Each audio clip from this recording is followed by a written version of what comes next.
Okay, so we're recording this webinar now. This will be available on the Teaching English website. I'll put the link in where you can find the recording, and that will be available from later on today or certainly tomorrow morning.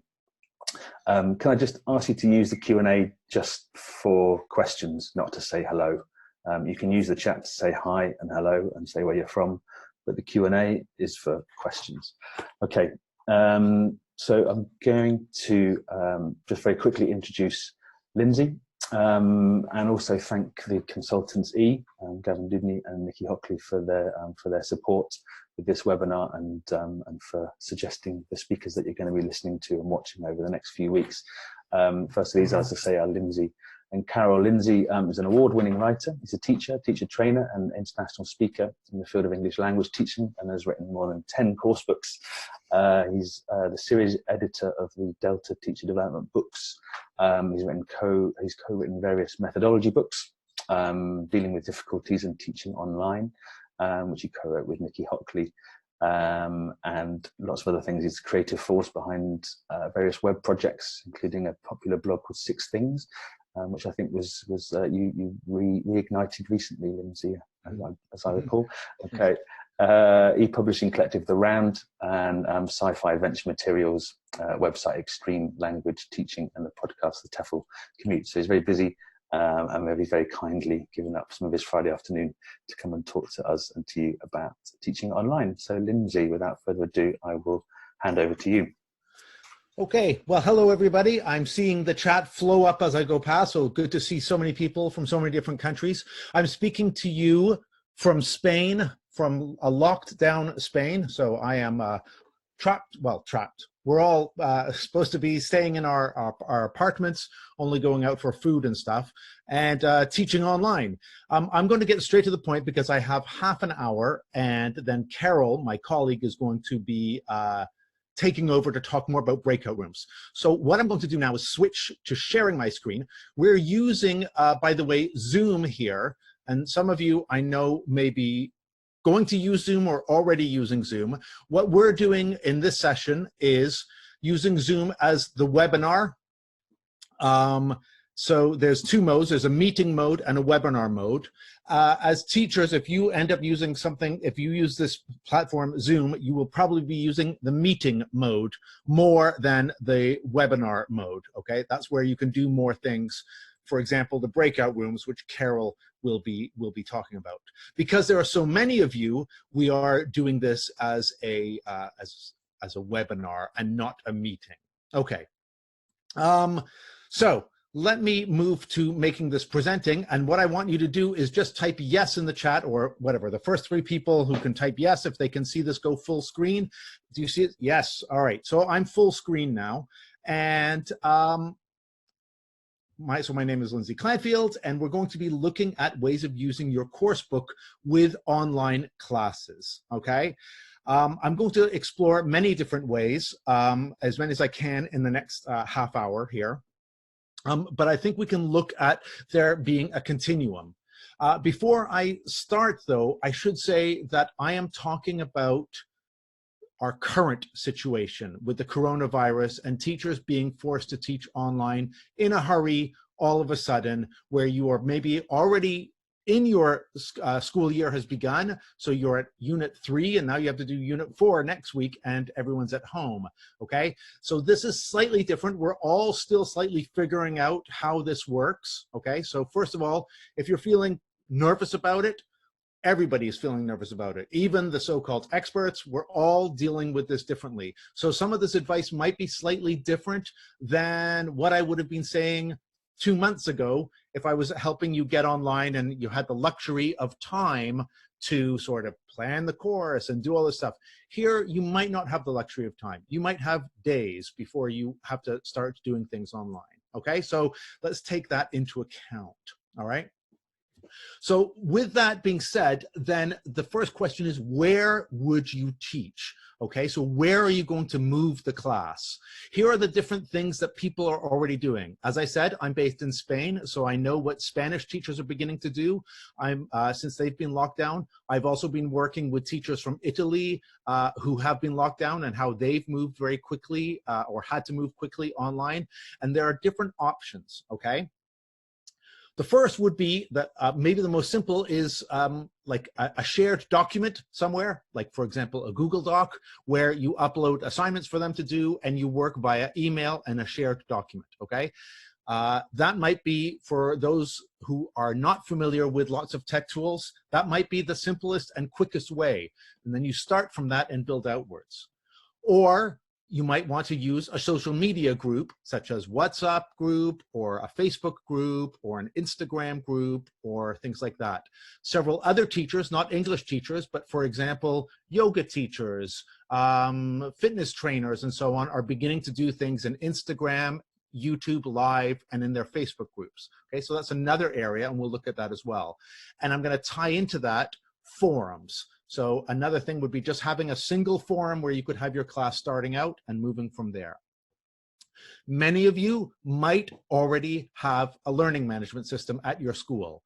A learning management system, if you don't know what it is, Moodle is a famous example. It's a place which usually an institution has, where you can have individual courses, there are discussion forums, there's an email service between it and so on. Many teachers who have this might not be using it to its full extent. They might have it for sort of administrative stuff or for leaving documents. And if you go fully online, you suddenly have to do everything through there. And then finally, I want to talk a little bit about live lessons if you're going to be teaching live lessons via something like Zoom. So if you're going to be trying to reproduce your lessons live, but everyone just logging in and watching you on the video. So I'm going to go through 3 or 4 options with your course book, how this could work, okay? Option 1, let's talk about option 1 being documents and emails, like a shared document. So for here, if you suddenly had to go online, one of the first things that's happened with one of my son's schools, one of the first things the teacher did, they opened a Google document or another shared document, and this is something that they could update, where they began by spreading the news about the course, like what we're going to be doing. Please do coursebook unit this, etc. Like continue with unit 4. They assign as much as they can from the workbook and the student's book. Here you will be leaning on the workbook probably a bit more than the student's book, because the workbook is intended for at-home work.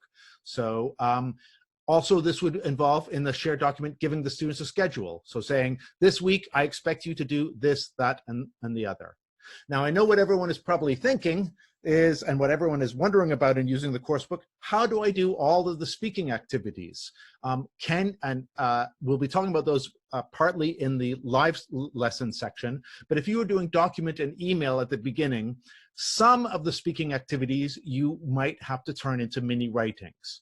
So here, and I'll give you an example. So the tools here would be a shared document and then email. Here's an example of a coursebook activity, a speaking activity. If you see on the left here, a simple questionnaire, right? So you're asking questions. Are people good drivers where you live? Do you think you are a good driver? So it's a kind of discussion thing at about the end of a lesson. And they have to then work with another pair afterwards and give a summary of what they discussed. So here, what I would do if I was teaching this suddenly online, this would be the one activity I would make into an email activity. And here I would lean on people doing part of it with somebody else in their house or a friend. I'll talk about pair work, joining up to do these separately.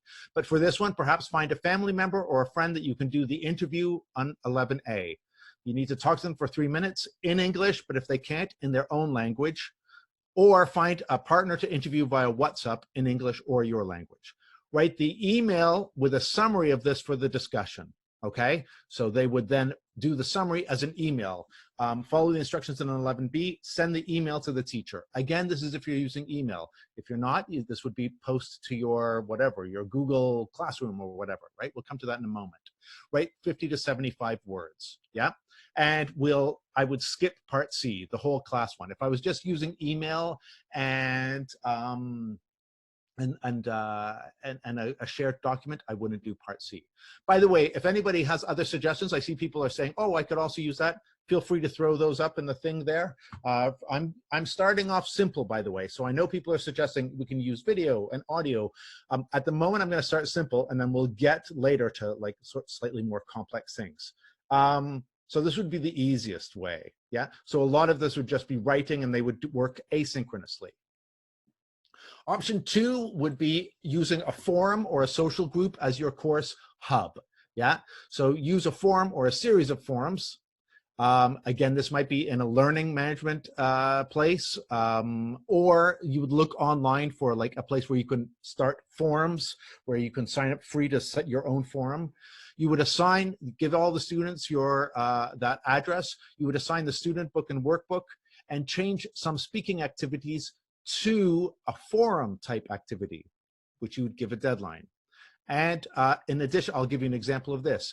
But in addition, if you have forums, you have a separate forum called the question and answer forum. In the question and answer forum, that's where students can post you questions about the course, about things. So you have a kind of, in most courses we have like a tutor announcement or a Q&A forum. That's somewhere where students can kind of like check in with you asynchronously. Again, I'm not yet getting to the part where we're going to be doing live lessons.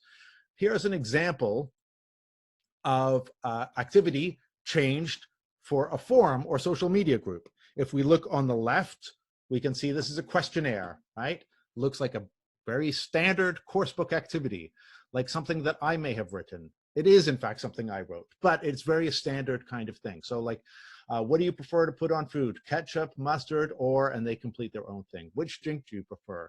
Coffee, tea, or, so any of these kind of questionnaires. Here, you would write the instructions in the form for something like this. You would put the first question. They need to copy that and add their own idea. So for example, do you prefer ketchup, mustard, or spicy sauce? Post that in the form. The next person comes along, answers, and then posts their own question, choosing one of those questions. The next person answers, then posts their own question. Questions would repeat. That's fine. I can like if they repeat someone repeats a question, that's fine. You can do correct. You'll be seeing all of this flowing out, so you can do correction on this later.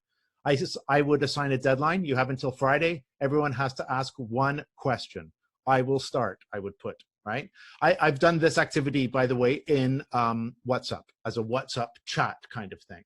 Yeah. So any kind of thing like this is any kind of questionnaire at the end of a unit, like to find someone who you could have, you could slightly adapt that to something like this, where you do it in a forum or a WhatsApp group. Yeah.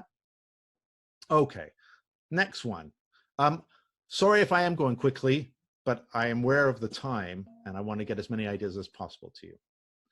Another thing that I have noticed, this is brand new, that I have noticed my teenage sons doing, is they have been assigned pairs for some of the kind of student book tasks to do like during the week. So using a forum or a WhatsApp type thing, assigning some tasks for students to do in pairs via audio with either the Messenger, the WhatsApp, whatever they have. So I would maybe do one of these. Again, we'll come to how much you can do in a coursebook lesson in a week. I would do maybe one or two of these where I ask them to do it orally. I know what some of you are thinking. How can I prove it? Are they going to record the audio and send it to me? Yes, that's possible. If you have 6 classes of 20 students or 15 to 20 students each, just imagine how many audio files you will get before you decide to do that. It may be that you have to just hope that they do it. Again, this is a bit like homework in the old days. We're not really sure if they'll always do it. Again, you can record and get audio back. I warn you though, as someone who has tried to do this, it becomes a lot of work. It's way easier to read 15 mini paragraphs than to listen to 15 audios, which are like 2 minutes long each. So I would probably get them to do it almost on an honor system and then kind of catch up and kind of feedback with them later. Okay. So instant messaging, so assigning some of those pair work things in pairs that they have to do during the week. Here are some general tips then if you are doing your class like this. This means if you're doing your class like this, and most of my son's high school classes are asynchronous, he's not having live classes, it's much easier for students to, for teachers to set up an asynchronous thing. So you put things up at the beginning of the week or during the week and they do it. The live lesson will come later, or if you have the means, you can do that as well. That might be quicker in the end, yeah? If you're doing this, here are some tips for asynchronous communication. That means in your forums or on your Google page or whatever. Give regular updates. Your students will detect very quickly if they think that you're gone. If they think that you're not there, they will equally not necessarily be there. So especially early in this stage, when you move online, be more present early. You will have more work to do at the beginning. You can then take your foot off the accelerator, yeah? So by posting, as Carol and I, when we teach on courses, we are very active at the beginning of our courses, and then we give them more space later on. And one thing we've both noticed is that when we do that, even if I don't participate at all later on, all the students in their evaluations say that Lindsay was always there because I was there very much at the beginning. So whereas if I'm not there at the beginning and I'm there more at the end, when they evaluated me, my students said, Lindsay was not very often there, because they remember that first part when they didn't know. So include also personal touches, nice messages, etc., and so on.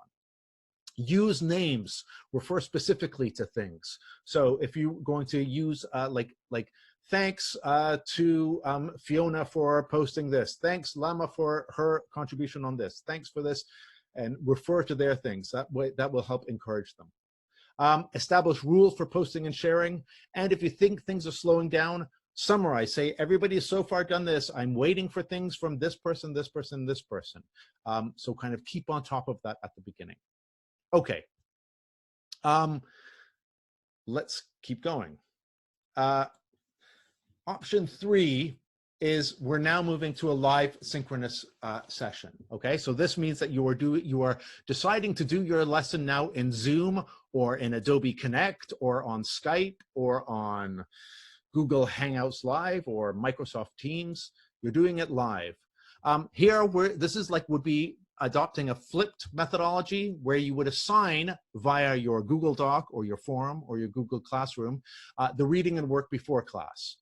Everyone then logs in, and this one here, everyone logs in with their physical books. You use, most of these things have a whiteboard feature where you can type things, or you make some basic PowerPoint slides yourself that you could share, like I am doing. I've taught some classes like this with the students who have their books. I then, to make sure that they're still participating, they might not all be on the webcam. If we have bandwidth problems, they might not be on the webcam. I get them to do little activities like, everybody please type a word relating to this task in the chat box, or I get them to read parts of the text. I call on them. I get them to read the grammar rules out sometimes, the answers. If you are able to do the listenings, do the listenings. If you can't, or you can't get them to work, I'd say a short-term solution, we'll just have to skip the listenings or get them to do it at home, or send them it to do it before. So here is the quickest way to do it, is by using the book and assigning some of the reading and writing before, okay? The other thing is you would need then your social group to kind of announce where things are, when the lesson is, what you expect them to do, and so forth, okay? The next thing here. So here would be a sample lesson. Let me just see if I have time. I wanted to mention a couple of things. Yeah, I've got another 15 minutes. I won't go through in all details, but for example, if I were to start annotating this here, and I'm just going to find my annotate pen. I was practicing this earlier today. So let me just see if this is working. Is that working now? Can you see when I point at things? Can someone type yes if you can see my name and the pointer coming up? Excellent. Okay. So here, oh gosh, yeah, 400 yeses suddenly come up. All right. So here I would be displaying, like if I could display the page, and many course books do have a digital version. If they do, if you don't know because you've never used it, it's time to look. Yeah. And then you could display things like that and tell people, all right, let's start doing this. Some of these things I might do as open pair work. By open pair work, I mean, I would say, for example, Zoe, can you please ask this question to Siti? Yeah, sounds a bit old-fashioned in like the face-to-face classroom now, but when we're beginning to go online, that would be one way of getting people to participate at the beginning. We'll talk about breakout rooms in a moment. The reading, I might have gotten them to do before the class. So I would have said, please do the reading before the class. Please do this exercise before the class. And the 4 exercise 4, A and B and 5, I would have said before the class. Maybe would have got them to look at the vocabulary before, but I would do the vocabulary together because that has things that I could do with them in open pair work. The tense review, I could probably do that me teaching and eliciting answers.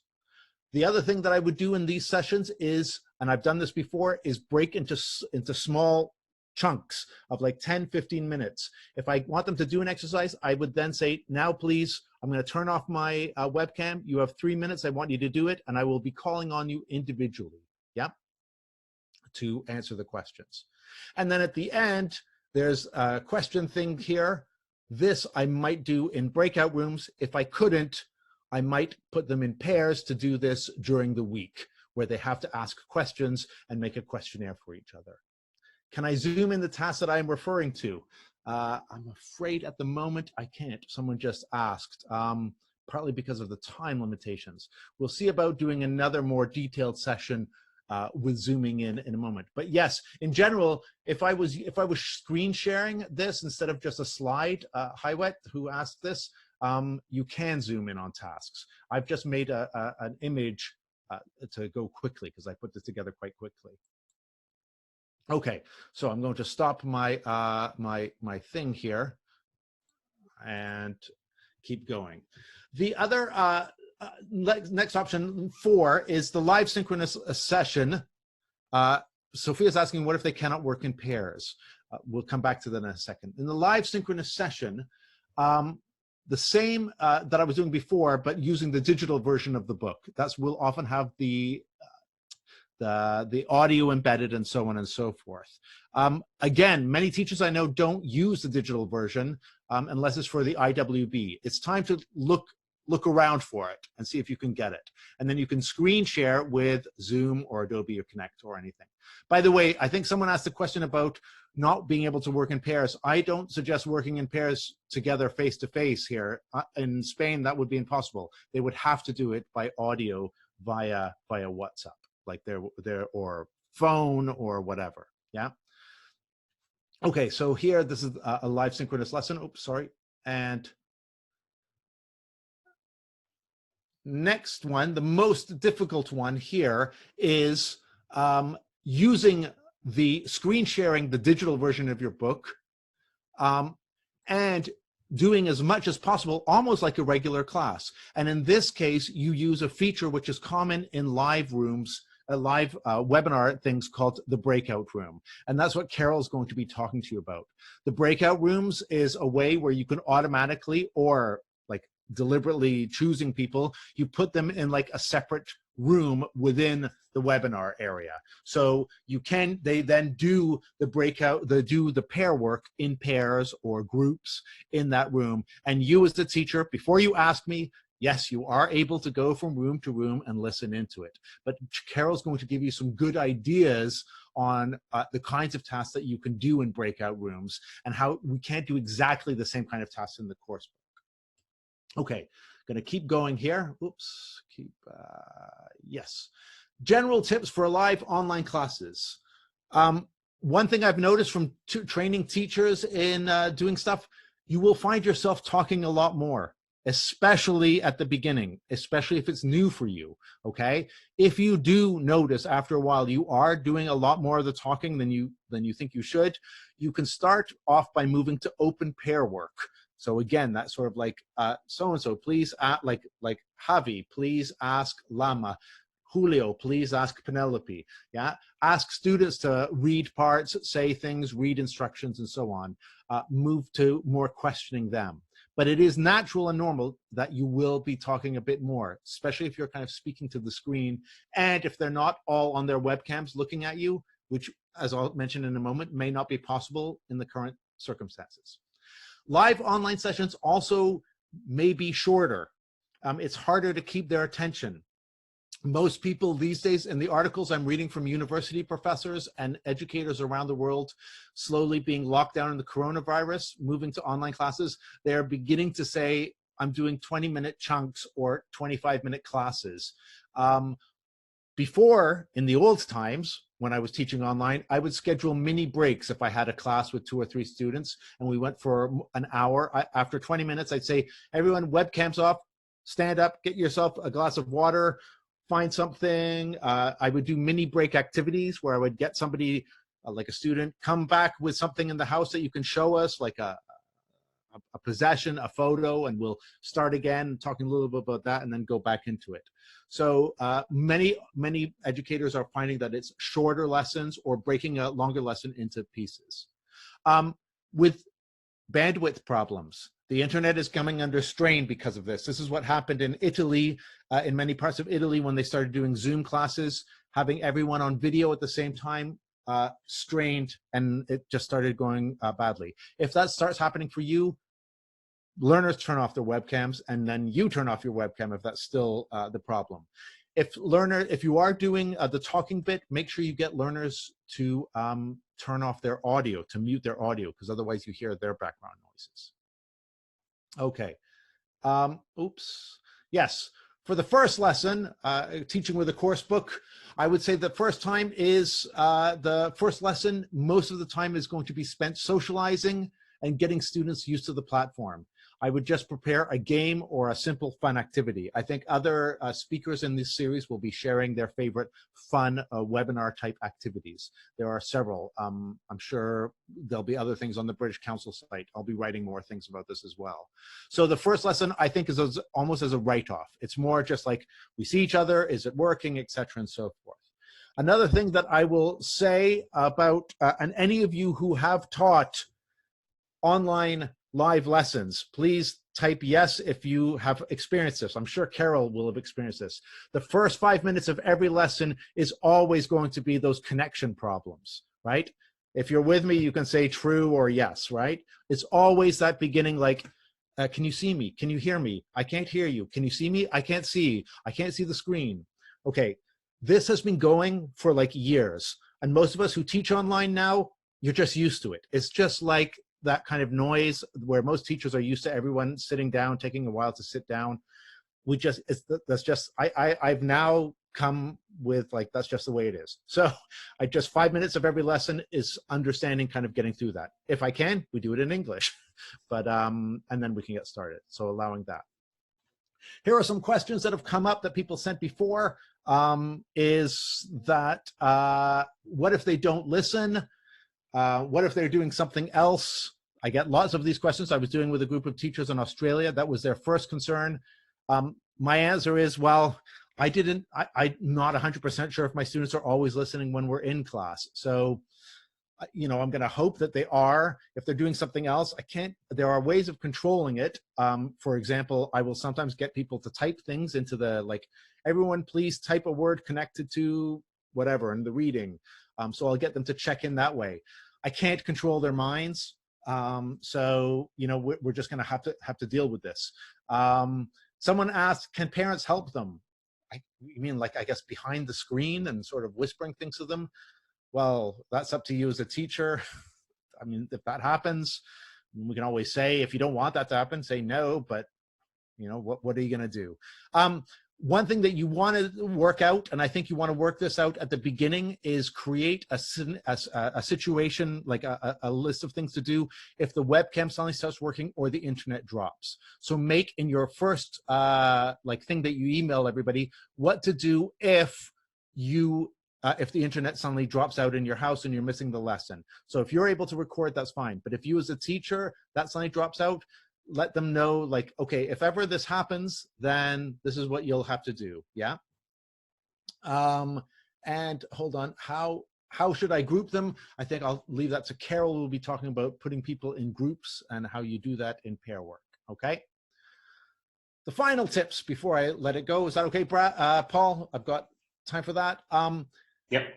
There's a temptation, again, to stray into teaching grammar and vocabulary all the time. This is what I've seen back in the old days when I was watching online lessons before the coronavirus. lots of live lessons become long explanations of grammar and vocabulary, kind of going back to like old-fashioned ways. And that's probably because the teacher is nervous and they're not like used to teaching to in front of a screen. But curiously, lots of the vocabulary and grammar is what students can get offline on their own. So it's best to try to focus on communicating, using their names, checking in with everybody, like bringing people into it, that kind of contact. Second thing, don't overload yourself with tools. We're going to be seeing a lot of advice like use this, use that, use the other. Some of us have been teaching online for a while, and so we do know a lot of tools. If you're just new, start with easy and then build out. It doesn't mean you have to have it all perfect from the beginning. Okay, things are going to change, and that's part of good pedagogy is flexibility. Another bit of sort of nice advice is that good teaching is good teaching, whatever you use. You know, like I've seen great lessons just using discussion forums, and other ones using WhatsApp, and other ones using like the whole thing.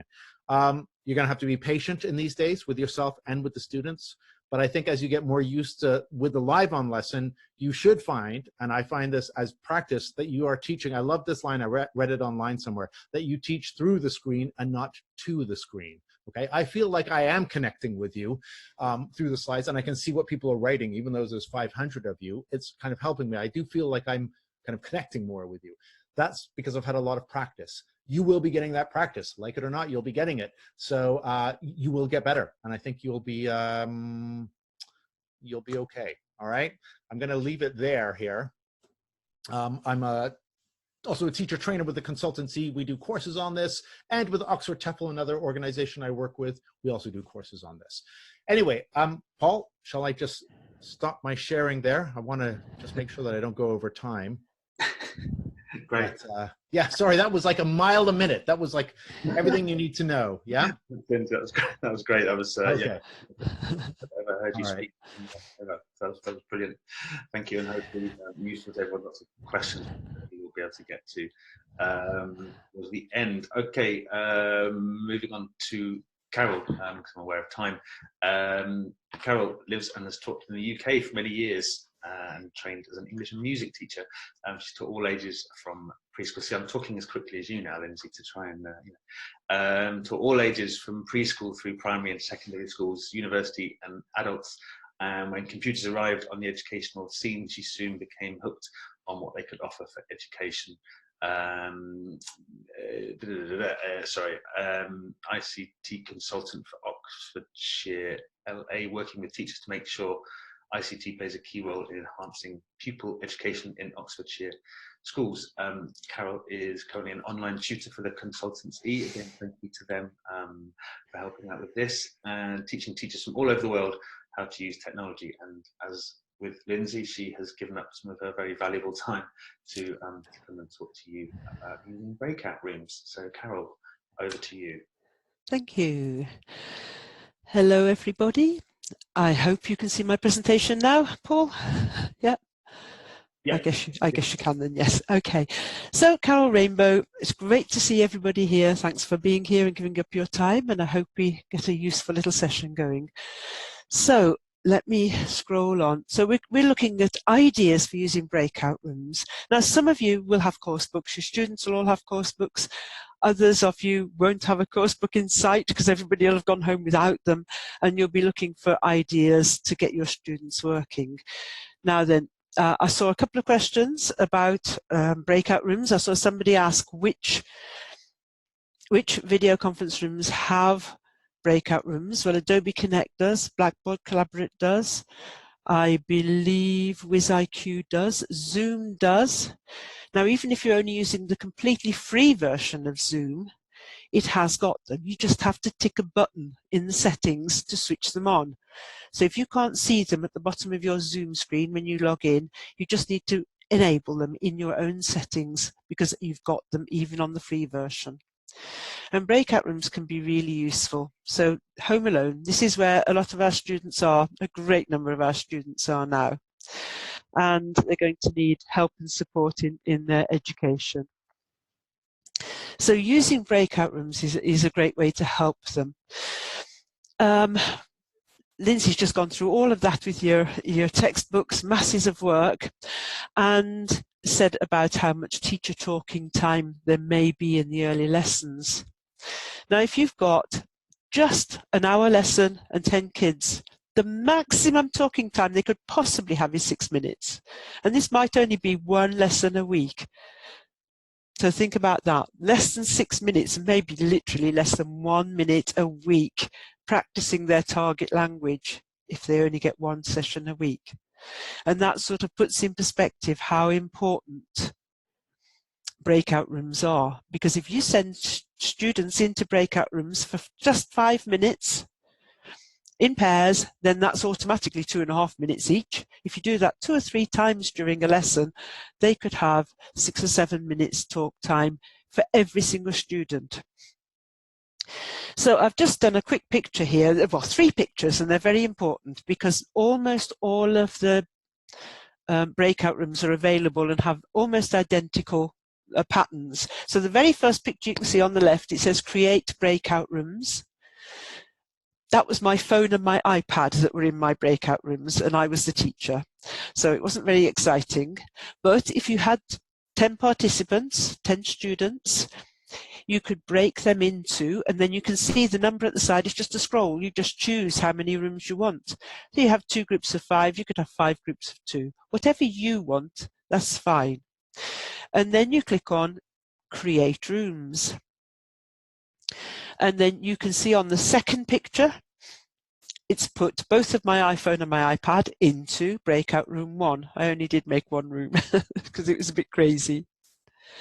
Now you can actually choose which students you want to go in which room if you want to. You can assign your student yourself. You don't have to have the automatic, but it can be, if you look at the first picture, I had automatically ticked because I'd only got 2 students and it did it automatically. And that's a really good way to start because you don't have to worry about getting the right pairs.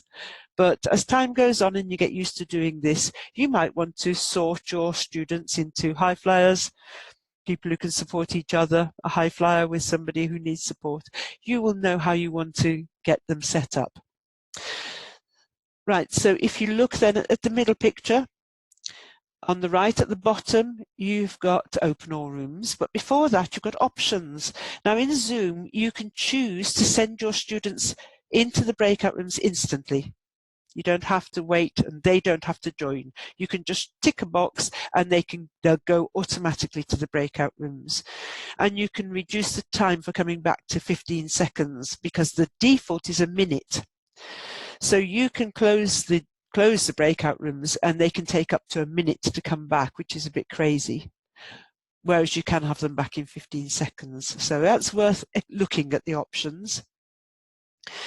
There's a recreate button at the bottom left of that. So if you want to mix up your groups every time you do a breakout room session, you just click on that and it recreates your groups and your rooms.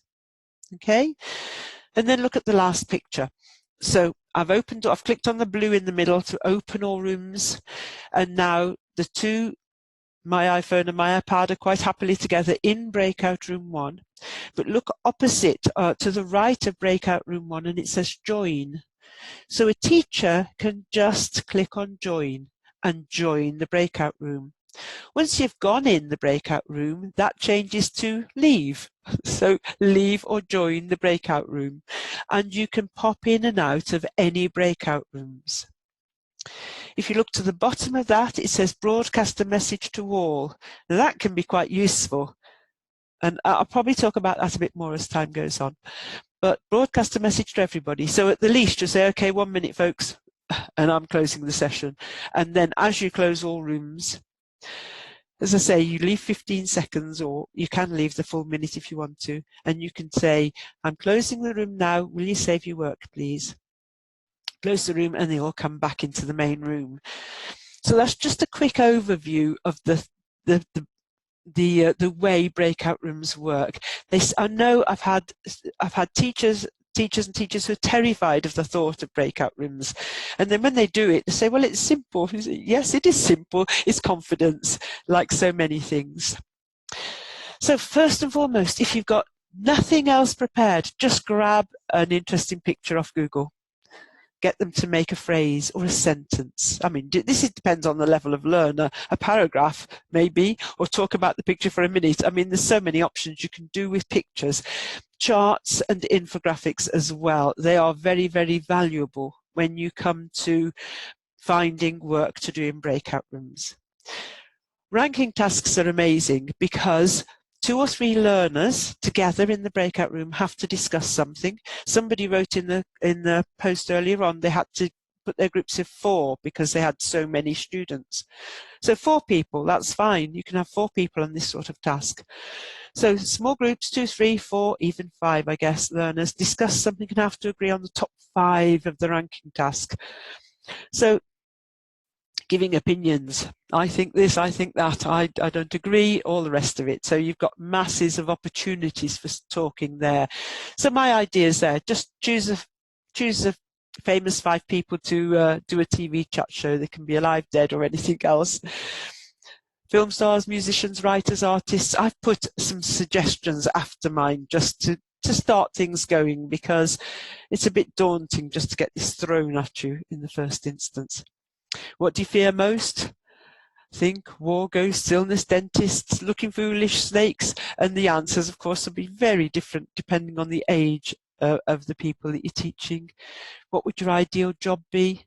What would your favourite holiday destination be and why? What are your top 4 most important characteristics for your teachers? You can have a bit of fun with that. Okay, so moving on. Sticky statements. Statements where there's no right or wrong answer.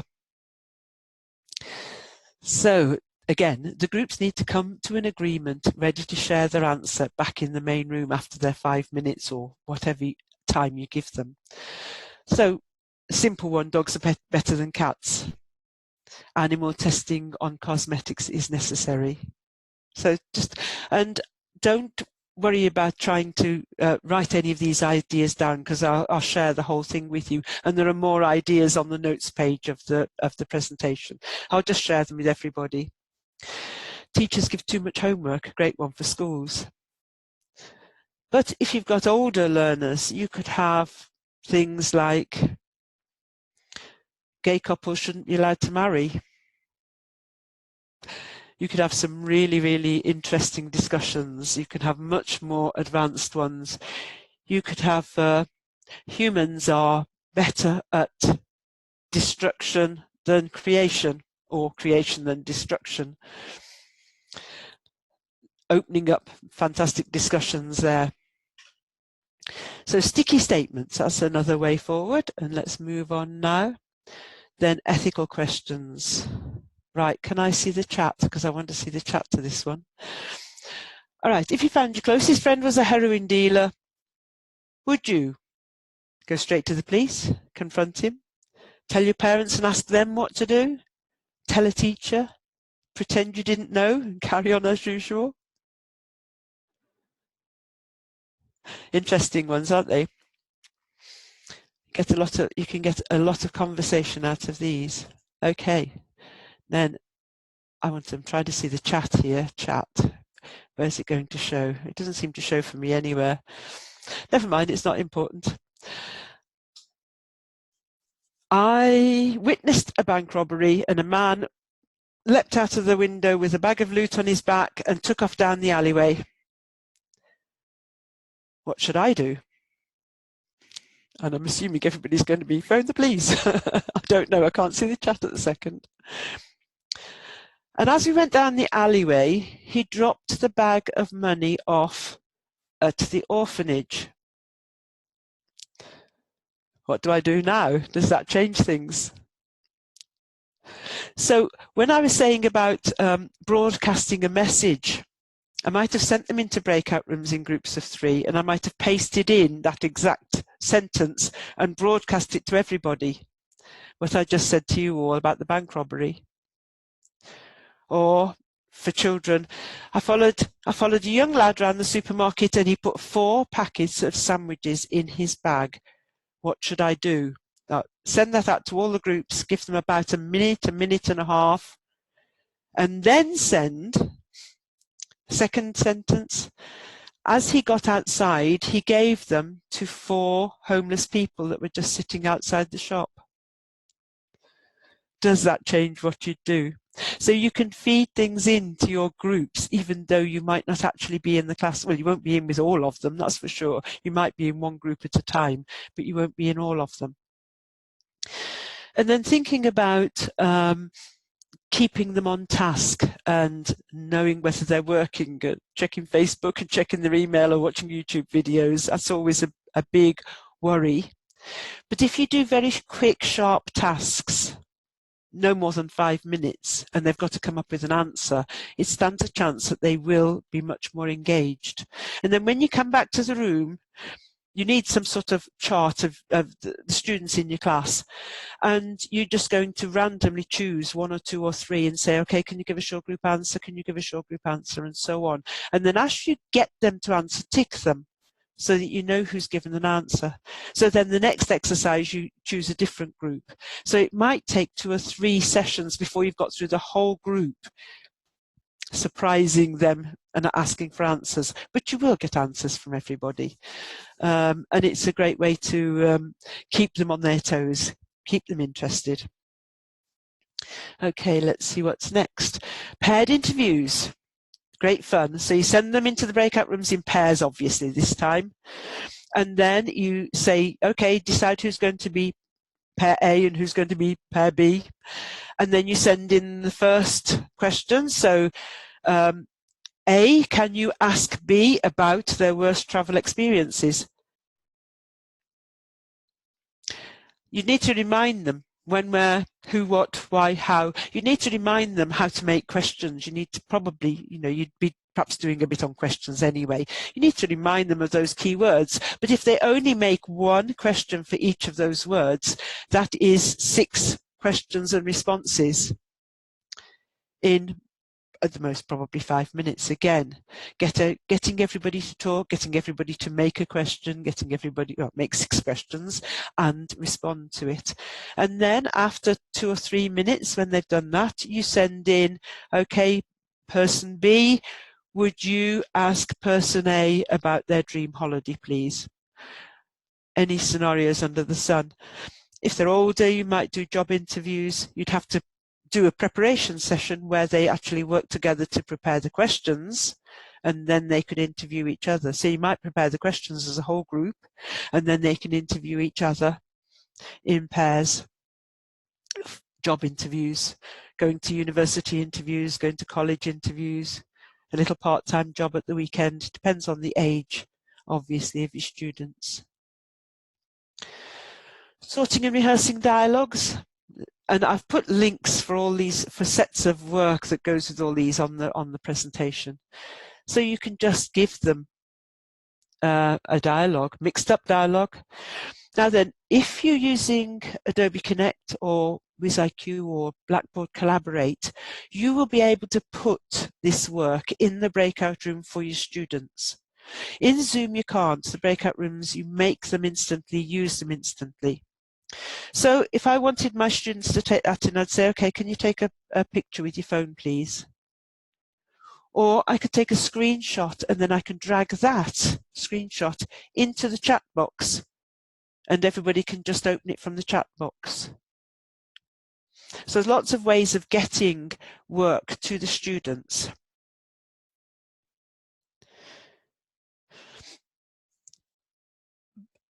But they can do it because they've all got phones. They can just take a picture of it and then they've got the questions when they go in the breakout room. Okay, make a story. Now this is one of my favorites. You might need to tie it into the vocabulary that you're using at the time and obviously their sort of level and what they would know about. But 6 items. So come on, make your stories. I was travelling up the River Seine, going to Eiffel Tower. My dog dropped his bone over the side and then jumped in after his bone. My friend was in the cafe getting us some lunch, so I phoned her and said, bring something quickly. And she rushed back to me with the cake, and I held the cake over the side, and the dog came to eat the cake, and I grabbed the dog back into the boat. Okay, an instant story. Not too difficult. Not too difficult, but a great way of getting students working together, and they come up with some of the most amazing stories. Very funny often as well. Using silent videos. So this one I would love to have shown it you, but we really don't have any time. It's about two little octopuses or octopi, however you say it, a pink one and an orange one. The pink one gets caught by the fisherman and he's been taken to the fishmonger, and the orange one rescues him. And there's a wonderful twist at the end, and I'm not going to tell you what the end is. I hope you'll watch it one day. But what can you do? And there are hundreds of silent videos. What can you do with it? Well, recount the story, past tense, write the narrative, present tense, write what happens in the future, future tense, give a list of verbs for the students to actually make sentences, make 3 questions for another group, all sorts of ideas. And if you know Film English, Kieran Donaghy's site, Film English, there are hundreds of little films there and ideas for using them, which you could use. Role play, the inevitable role play. We had to come to it eventually, didn't we? Okay, so homework, homework. I've read the first one then. So someone hasn't done their homework, you've upset the neighbours with your loud music, you're planning a party for the end of school, shopping for alcohol, because some of our students might be a bit underage, booking a hotel, buying tickets, depending on the age of the students, the sort of things you want them to do, visiting the doctor, dentist, the school nurse, role plays, lots of scope there for exercises in the breakout room. And would you rather? Now, would you rather are just fun questions. Would you rather be a deep sea diver or an astronaut? So students could ask each other several of those, and there are hundreds of those. And again, I've put a link to a site that's got hundreds of those. Would you rather lose the ability to read or the ability to speak? Would you rather be deaf or blind? You can make them up as you go along. Would you rather be 10 minutes early or 20 minutes late? All sorts of things that you can do with that. And those are all my picture credits. Okay, so a whistle-stop tour through some ideas of what you could do in breakout rooms. As I said, I will quite happily share this handout with everybody. I think Paul's got it actually, so he probably got it shared somewhere, I'm not sure. But wherever the recordings are shared, the handouts will be shared as well. If you want to know more about Teaching Live Online, that's my course, Teaching Live Online. And so you can certainly have a look at what's covered in it. Thank you for listening. So let's get to questions and answers. Hi, Carol. By the way, I've also made my slides available to the British Council. So whatever will be shared, I've made a PDF of them for everyone. So some people were asking. While I was listening to Carol, I was also going through some of the questions and typing some answers. So if you wrote a question, I think if you click on it, you may see if it's been answered. I answered, hey, 32 questions. And I was listening to you as well, Carol. So I was answering some questions because there were so many that came in. So. Can I just answer that one that I've just seen one now? Are there any ready-made suggestions for the code of conduct? If the code of conduct is for the behaviour online, I would get my students to make it. You don't impose rules on them because they don't care about that. Let them make the rules. That's the first session. Let them make the rules. And if they make the rules, they're much more likely to abide by them. So you might have a set of ideas, what you want them to think about. You might say, okay, sorry, carry on, Lindsay. And if you want a set of ideas, I've just found a more recent one. Google 15 tips for netiquette in the online classroom. The word that is used is often netiquette. Netiquette like this, written like that. So there's one infographic that's been going around a lot called 15 Rules for Netiquette, which covers the basic ones. Things like not typing in caps, things like make sure that you don't ask a question that someone else asked, 2 questions ago on the forum, those kind of things there. Mm-hmm. Great. Thanks, Lindsay. Thanks, Carol, for your excellent presentation as well. Pleasure. We have got lots of questions. We've got a few questions which came in on Facebook. Just I don't quite know why I'm saying this to people who aren't able to join, but I will say it anyway for the purposes of the recording. I do apologise for the fact that people haven't been able to join. We were working with Zoom to try and increase our capacity to 1,000 and then 3,000. I think they're unbelievably busy, obviously, because everyone has suddenly decided to get a license with them, so they haven't managed to do that in time.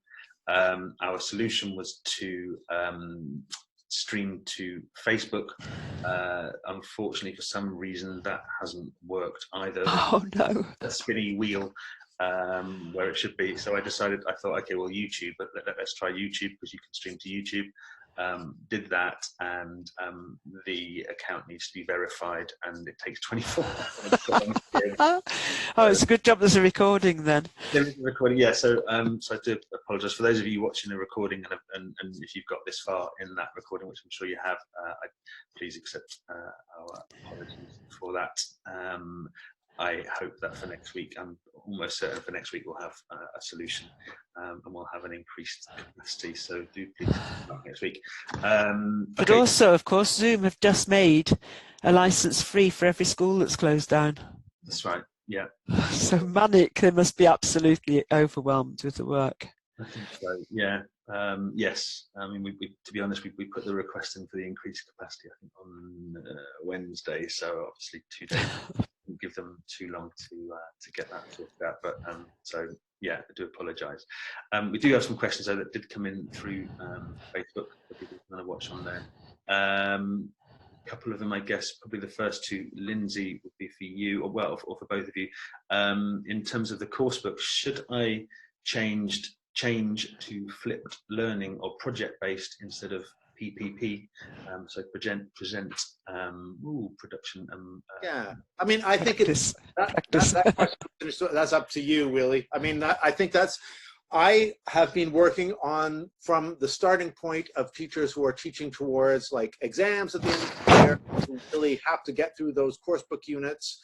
If you have the flexibility to do that, do it. It's probably richer language learning experience if they were to do projects and stuff like that. But lots of you you're halfway through the year, you have to get to the end of unit 12 for their exam or whatever. So the flipped methodology, yes, I did mention that. You can assign the readings before, you can assign them to look at the grammar before, you assign study pairs, like study buddies, to go through these things before, try to do them together, tell them that they will be called on to randomly in the live lesson to sort of answer these questions, and you go quickly through that. Bearing in mind what I said, you will not be able to get through as much in a live lesson as you would in a face-to-face lesson, or at least you won't feel that you'll be able to get through as much.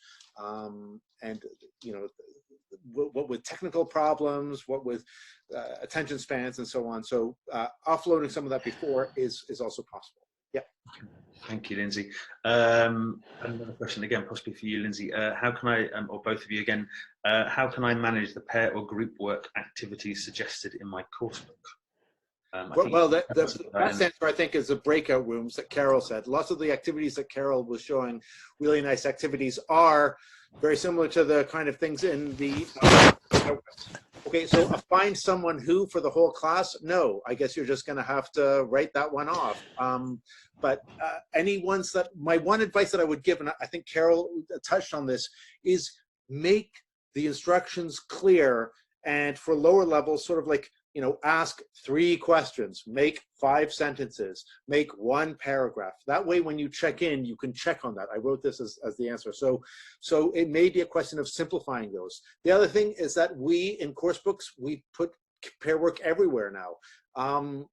That's like a relatively new thing of the past 20 years. A lot of the time in the past, it weren't some, like we put pair work in the course book for like checking the answers with a partner, doing this with a partner, warming up the class at the beginning with a partner. That's more or less new. So you may find that you'll have to get rid of some of those things and have like 2 or 3 main pair work things that you do in a class, or just 1 at the beginning and move out from there. Okay, great. Thank you, Lindsay. Carol, I think this probably is one for you. In terms of using breakout rooms, is it better to group students by ability, by putting them in groups of friends they feel more comfortable with working, given the unfamiliar situation? Whatever works for you, I think, is the answer there. It's how you want them. I mean, if they're in friendly groups, they're much more likely to be, much more likely to be relaxed and happy and work. Mm-hmm. But if you want really high flyers that you want them to support others, then you need to pair them like that. It's what's going to be right for your lesson. Okay. Sorry. I do apologize. Sorry about that. And okay, should I allow parents to help students with their work during the lesson? I think some of these questions seem to me like, no, they're good questions, but these are good. These are questions that like they're kind of generally teacher type questions and not necessarily online type questions. Yes, no, it's really kind of what you decide. So my thing is there is set all of these things, you decide, and set all of these things in your opening email, form message, document where you say, here are how it's going to go. And some of those rules later you can sort out or you establish them in the first lesson. Someone from Greece just asked, I just wanted to deal with this, do you think it's a good idea to limit the duration of the formal lesson? I think that's what people are finding. Many people are finding that they're limiting it. They're dropping it down. You can try to go for an hour. I've done webinars for an hour and a half, but I find that that's really long. I'm really tired at the end of an hour and a half webinar. And that's staring at the screen like nonstop for like intensely because I'm trying to connect with the webcam. So I always schedule breaks and I try not to do more than an hour, but then other people do. So yeah, anyway. There's a question there about playing video. In Zoom, you can play videos for your students. All you have to remember is when you go to the sharing menu is to share the computer sound. It's a little tick in a box. If you share computer sound, they can listen to the video from your computer. If you want everybody watching the video on their own devices, then it stands a chance they're going to come back at all different times because some phones will be slow, some will be faster, some won't have the bandwidth even to listen to a video. So yes, in Zoom, play it from your own computer and share it with computer sound. That's not a problem. Okay. And the ideal length, not more than about 3 minutes. Mm-hmm. You don't need more than about 3 minutes in any video, I don't think. I just said they've been doing 1.5 hour classes this week and it's exhausting. Oh, wow. Yeah. Much better to do 2 45 minutes. Yeah. Opposite end of the day. And have a 5-minute break in the middle of that. Yeah, if you are being forced to do that, schedule a little break for the thing. Schedule little breaks. Like everyone, webcams off, take 2 minutes, go for a stretch, get up, walk to the other room, pick up something, get some water. We'll reconvene here. Read the text, turn your webcams off, read the text, restudy that grammar. I'll ask you all 2 questions randomly, etc. Yeah. Bring something back that's interesting to share with everybody. Go and find an ornament that's interesting. Yeah. Again, yeah, your 2 hours. By the way, lots of people say, I teach 3 hours. I teach 2 hours classes and so on. Remember that if you were doing this in a face-to-face class, there would be a time where you would have like the quiet time where they read, where they do the reading. I think that's the other thing with the online class. You feel you need to talk all the time and fill the space. Just as when you started teaching, you can learn, just as you learn to reduce your teaching talk time, you can learn to do it again on screen. So you can learn to say, now I'm going to give you time to read this. And then I will turn off my camera. So I'll just suddenly go, okay, I'll be back when we're ready. And then the other thing is then when I come back, like now they're like, oh, he's back again, right? So I will do that, yeah. Mm-hmm. Okay. A few questions about assessment, assessing learners online. It's a difficult one, obviously. Yeah, I've written a lot about this, by the way, on assessing interaction online. There are, but again, like I didn't want to talk about this because we're all moving online in an emergency. But let's imagine one of the things is that you can add to your assessment rubrics are things like interaction and participation. So you can make, by a rubric, I mean like, from a scale of 1 to 5. So number 5, participated a lot without over participating, did not dominate the conversations, answered questions, etc. and so on. So I've added into forum discussions and live lessons where I say you will also be evaluated on your participation, and I give them the rubric. I'm like, a 1 means that you don't participate at all. Like a 0 is you didn't come, but like a 1, you're not participating enough, or you dominate and you don't let others speak. So I go through that, and then part of the mark that they get is part of that rubric. They will get assessed on their participation. So it's not just accuracy and fluency, it's participation. And you can also mark on frequency. So you can assess things on frequency. This is for forum discussions. I talked about this at length in another session, where if you assign a forum discussion task, the tendency, everyone does it at the last minute and there's no discussion. So by assessing frequency, like promptness and frequency is like getting it going earlier. Anyway. Someone's asking about teaching reading there. I think if you give them the text, who is that? Just give them the text to read and then do a comprehension. So when you're in a room like this, ask them questions about the text. Yeah. I mean, they can read it on their own. You don't read, ideally, in a video conference room, do you? That's not the ideal at all. You read the resources on your own in the house, but you might talk about them and question the students about them when you're in the room. Mm-hmm. Yeah, I mean, I think, my wife is teaching online at the moment, and obviously it's a change. One thing that sort of struck me as kind of important really with this is the idea of moving as much of it to kind of an asynchronous kind of format, so that the time that you spend in the classroom is actually valuable speaking time, rather than trying to replicate what you might necessarily do in a physical classroom. Like you say, with reading, you're not going to sit there for sort of 10 minutes while they read an article. Not necessarily. I mean, you might, but I think it's not best use of time, is it? Somebody's just asked about Google Classrooms with Zoom. Now, Google Classrooms is your VLE. That's where you post all the work for them.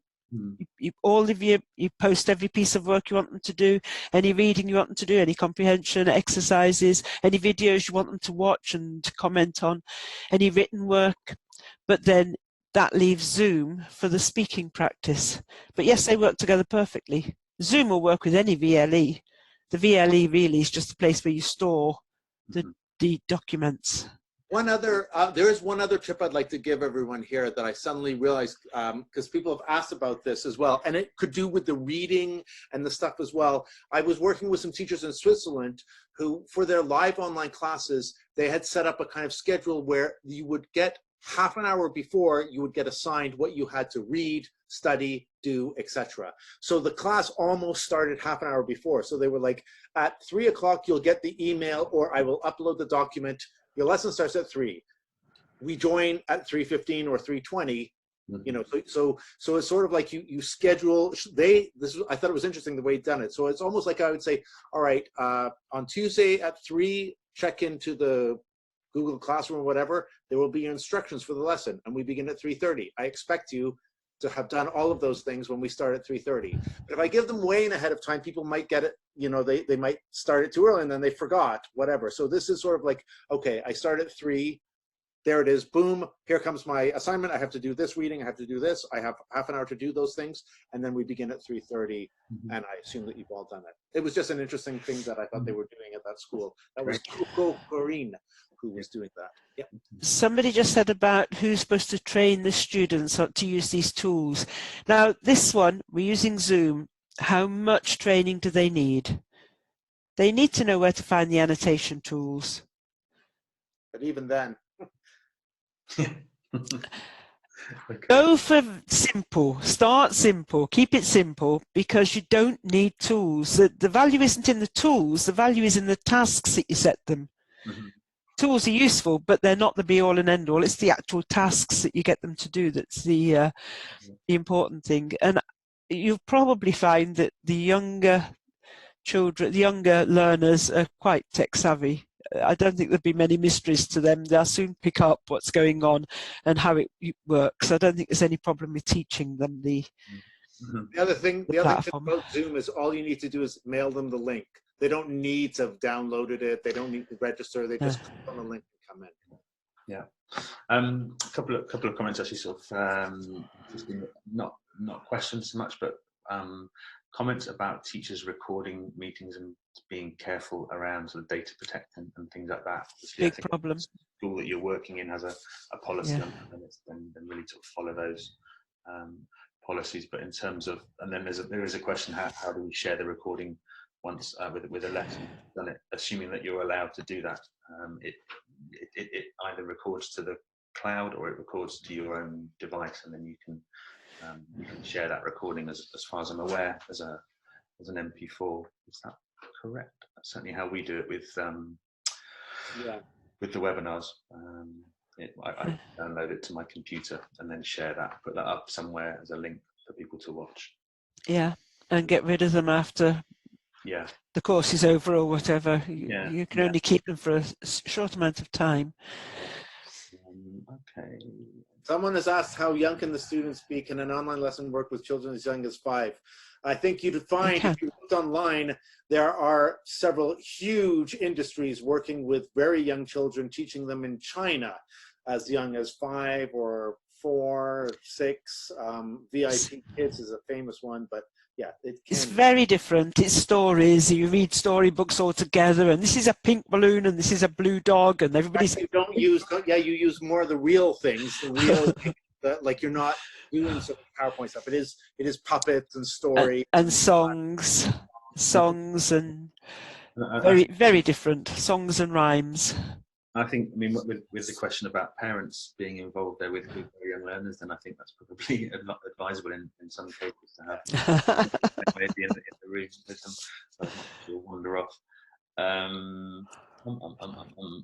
Okay, just a few questions that I'll answer there about recording of this webinar and certificates and things. When this webinar ends, you'll be automatically redirected to a page which has the certificate. It's an editable PDF. Obviously, we have 504 people in here. I'm not sure how four extra people sneaked in, but they did. It's an editable PDF version of the certificate. Due to the number of people that we have in the webinar, we can't provide personalized certificates, but if you're using Chrome or Internet Explorer, the latest version of either of those, you'll see a little grayish box which says this is to certify that, and that's the space where you can type your name in, you can download the certificate, and you can print that off if you need to show that to your school principal or whoever is organizing your professional development. The recording of this webinar, I'm going to put a link in the chat which will probably disappear as more chat goes. There we go there. So I've just put the link to where the recording will be available into the chat. That's also where you'll be able to access the PDFs of the slides, and also Carol's handout there for you as well. That will all be there for you later today, hopefully, depending on Zoom's servers and how long it takes to get this recording available. Hopefully later today, if not certainly tomorrow morning, it will be available there for you. I guess maybe we've got time for possibly one. Somebody's saying about, would you have your cameras on? Yes. It's the only, if your students can see you, and it's a really good way to build the communication with them. If you're just a black screen or a picture, it's not so nice, is it? I think I would keep my camera on and chat to everybody. I think also, incidentally, keeping the camera, putting your camera on. I mean, if you are comfortable with it, we realize there are sometimes cultural issues with this and also privacy issues. If you are comfortable with it yourself, it's immensely reassuring to your students if you've suddenly had to go online. My son was very reassured seeing his teacher just check in to say hi on a video hello message, because everyone is making it. I mean, living through a lockdown, as I'm sure those of you who are also in the situation right now, like here in Spain and Italy, is very anxiety inducing. And so anything you can do as a teacher to help, like especially younger learners, cope with that, so that kind of reassurance is good. Yeah. So I agree with what Zoe has just written, recommending camera usage just for encouragement in these difficult times. But anyway, Yes. But the weak connection, as Lama writes, avoiding it because of weak connection. Well, yes. So another way around that is putting a photo of yourself on the page where you're giving the information in the forum. So a photo of you, like, a nice photo of you, so that they're like, okay, this is my teacher, and so on. Yeah. I've got a photo of me, just in case I'm not really there. Just a photo. And mine as well. There you go. Avoid videos because a lot of students connected 3G and weak internet. Yes, fair comment. Fair comment. Bandwidth is always going to be an issue, depending on where you are. It might be even more an issue now. So we might be having to do something different in 2 months' time. Yeah. And we'll just have to react to that. Yeah. If you've been teaching online already for a while, you already know how many times we've had to change things just with changing tech. When Carol and I started doing our courses, like even just 5 years ago, we did no video conferencing because the video conferencing stuff wasn't good enough. So we were all just text chatting. But text chat, yeah. Yeah.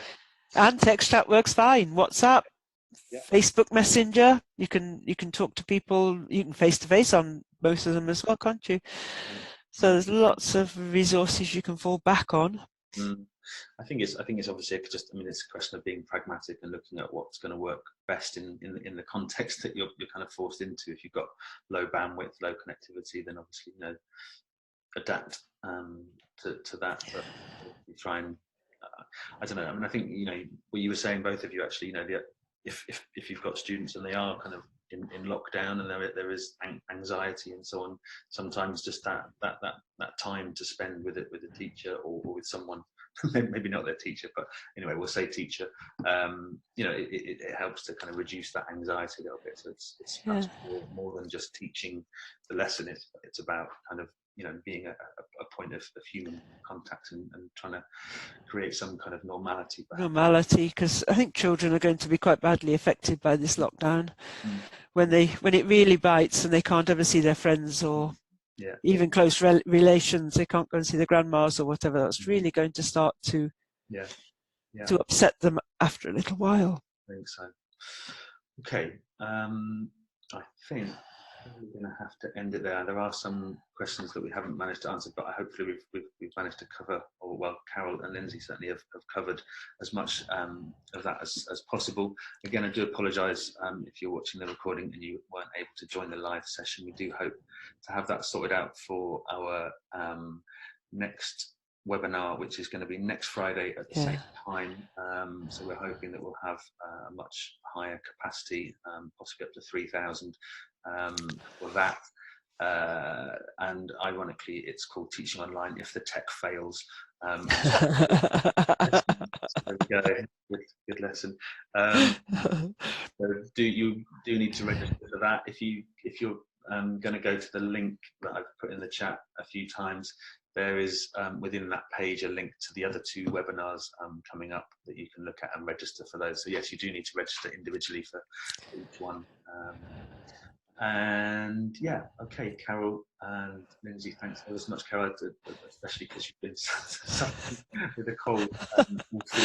I'm sorry about my croaky voice. Thank you, and Lindsay as well. Thanks ever so much for taking the time. Good luck, everybody. Good luck, everybody. Hang in there. Your students will appreciate you for it. They certainly will. We'll all get through this. Okay, everybody. Take care. Thanks for now. Bye. Bye-bye, everybody.